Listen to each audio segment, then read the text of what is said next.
여러분 안녕하십니까. CJB 아침 뉴스입니다. 국회 행정안전위원회 국정감사 마지막 날이었던 어제 오송 지하차도 참사와 관련해 이상내 전 행정중심 복합도시 건설청장이 증인으로 출석했습니다.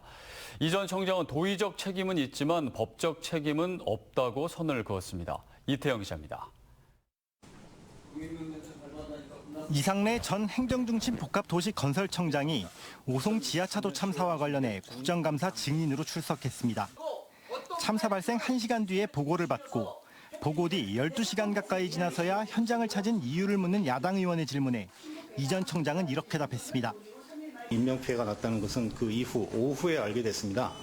내부 보고도 없었고 그리고 그 다음에 제가 기차표를 예매하다 보니까 기차표도 많지도 않고 무척 당황스럽습니다.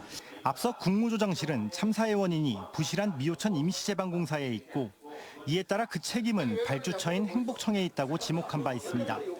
하지만 이 전 청장은 도의적 책임은 느끼지만 어떠한 법적 책임도 없다며 수사를 통해 명백히 밝혀질 것이라고 선을 그었습니다. 제가 도의적 정치적 책임감을 느끼는 것과 별개로 그 공사의 그 법적 구조, 행복청의 법적 지위를 따져볼 때는 그 제방과 관련해서는 행복청은 실질적인 책임이 없다는 것을 밝혀드립니다. 이러한 이 전 청장의 답변 태도에 대해 여당에서도 지적이 나왔습니다. 과연 저런 태도가 도의적 정치적 책임을 느끼고 있는 태도냐는 그런 의문을 들게 한단 말이에요. 행안위의 국감 마지막 날인 만큼 부실했던 미호천 임시제방공사에 대한 집중 추궁이 예상됐지만 질의에 나선 건 야당 의원 2명뿐. 단 20분 만에 성과 없이 질의는 끝났습니다. 이번 국정감사에서는 당시 행복청장을 포함해 충북도지사, 청주시장, 소방청장을 상대로 오송 참사 관련 질의가 있었지만 진상규명이나 책임 소재에 대한 별다른 진척은 없었습니다. 한편 오송 참사와 관련해 검찰은 국정감사에서 제기된 문제점들을 살펴보겠다고 밝혔습니다. 16명의 검사들로 꾸려진 수사본부는 지금까지 220여 명을 조사했고 5번의 압수수색을 벌였는데 어떠한 수사 결과를 내놓을지 주목되고 있습니다. CJB 이태현입니다. 가을이 되면서 야생 멧돼지가 먹이를 찾아 도심에 출몰하는 일이 많아지고 있습니다. 청주 시내 도로를 달리던 승용차가 야생 멧돼지와 충돌해 폐차해야 하는 사례까지 발생했는데 각별히 주의하셔야겠습니다. 박원 기자입니다. 지난 24일 새벽 청주시 주중동 이순환로를 달리던 차량. 반대편 차선에서 갑자기 넘어온 멧돼지와 그대로 충돌합니다. 차량 앞범퍼가 완전히 파손되면서 운전석과 조수석 에어백이 모두 터졌습니다. 수리비가 워낙 비싸다 보니 폐차해야 한다고 진단받았습니다. 브레이크도 못 밟고 그냥 박은 거거든요. 그러니까는 뭐 박고 막 차에서 연기 나면서 에어백이 다 터져갖고 정신도 없고. 평소 출퇴근길 자주 다니던 도로라서 아무 걱정 없이 달리고 있었지만 중앙분리대가 끊긴 곳에서 속수무책으로 당했습니다. 차량이 쌩쌩 달리는 곳인 만큼 주변 자동차 매매 단지에서는 청주시의 중앙분리대를 끝까지 이어줄 것을 요구해왔습니다. 하지만 청주시는 중앙분리대를 일부 구간만 설치했습니다. 할 거면 제대로 했어야 되는데 저 안 한 것만 못한 것 같아서 이왕 할 거면 좀 사고 나는 거 좀 방지하기 위해서 해주시는 게 낫지 않나. 가을이 시작되는 10월부터는 야생 멧돼지가 도심에 많이 출몰합니다. 멧돼지는 날씨가 추워지면 먹이를 구하기 위한 범위를 넓히는데 다른 멧돼지와의 경쟁에서 밀리면 도심으로 내려오는 경우가 많습니다. 실제로 청주시의 멧돼지 포획 현황을 보면 가을이 시작되는 10월부터 포획 건수가 급증하고 있습니다. 멧돼지는 상당히 예민한 동물이라서 도심 지역 그 서식 환경이 원래 살고 있던 곳에서 나와서 다른 곳에 오게 되면 더 흥분하고 이렇기 때문에 사람들은 돌진을 한다든지. 멧돼지는 대부분 무리를 지어 다니는 만큼 마주쳤을 때는 뒷걸음질로 자리를 피한 뒤 관련 기관에 신고해야 합니다. CJB 박원입니다. 충청북도가 오는 2027년 개교를 목표로 청주시 오송읍에 중부권 첫 국제학교 설립을 추진하고 있습니다.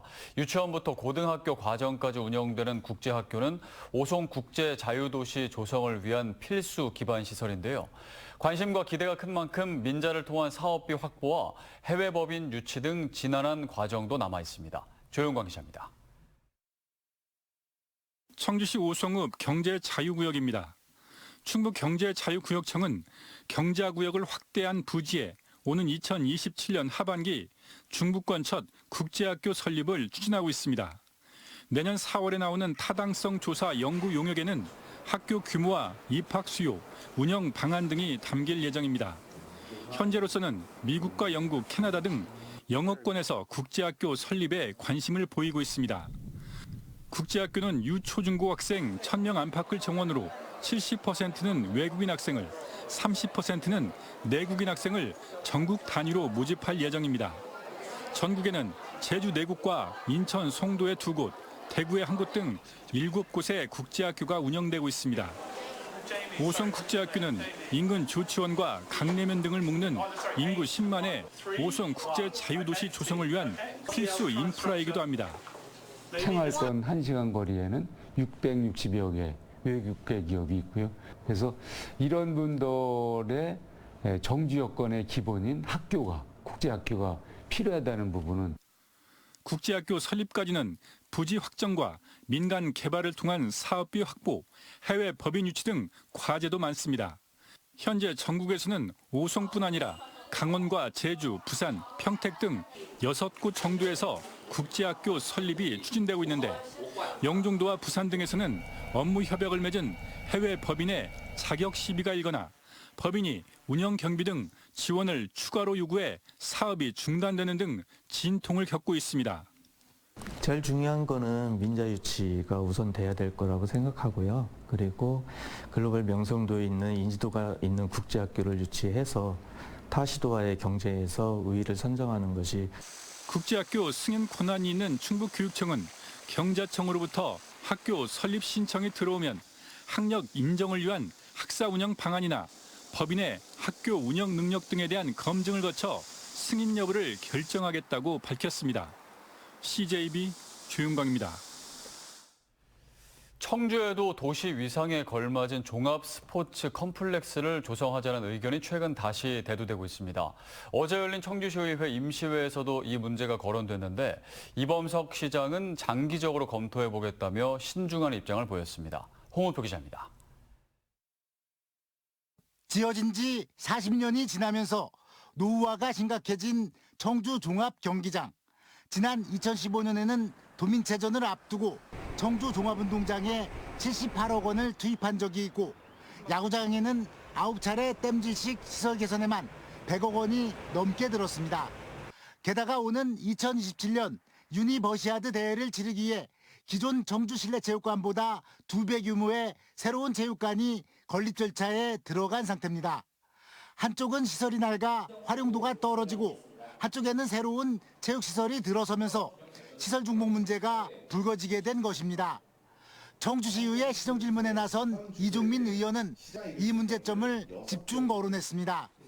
도시 외곽 지역에 사업성, 접근성이 우수한 종합 스포츠 컴플렉스 신규 조성안에 대해 시장님의 의견을 듣고 싶습니다.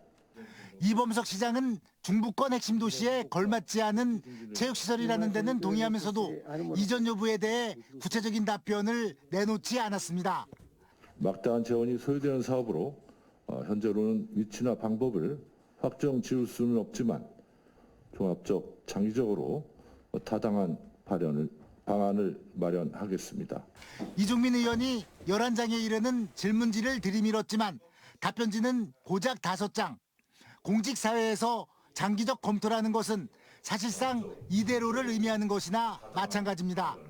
청주시가 민자 유치에 어려움이 예상된다며 장기 검토를 언급하면서 사직동 종합경기장 이전과 새로운 스포츠 컴플렉스 건립은 당분간 추진 동력을 얻기 어려워 보입니다.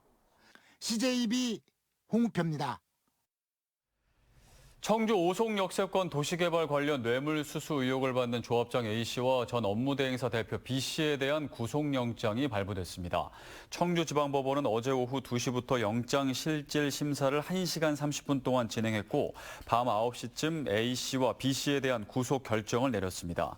전 업무대행사로부터 5억 원을 받아 챙긴 혐의로 경찰에서 조사받던 조합장 A씨 등의 구속영장이 발부되면서 관련 수사에도 속도가 붙을 전망입니다.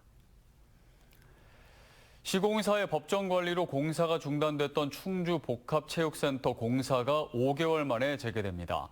충주시는 교회현동 옛 충주공설운동장 부지에 추진 중인 충주 복합체육센터 공사를 오는 30일부터 재개한다고 밝혔습니다.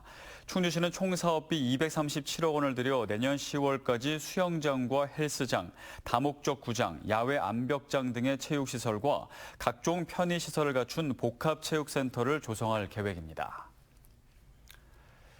괴산군이 화장 장려금 지원 기준을 완화하는 내용의 조례안을 입법 예고했습니다. 조례안은 사망일 기준 주민등록 거주 기간을 1년 이상에서 3개월로 완화해 장려금 지급 대상을 확대하고 10만 원의 개장 유골 화장 지원 조항도 신설했습니다.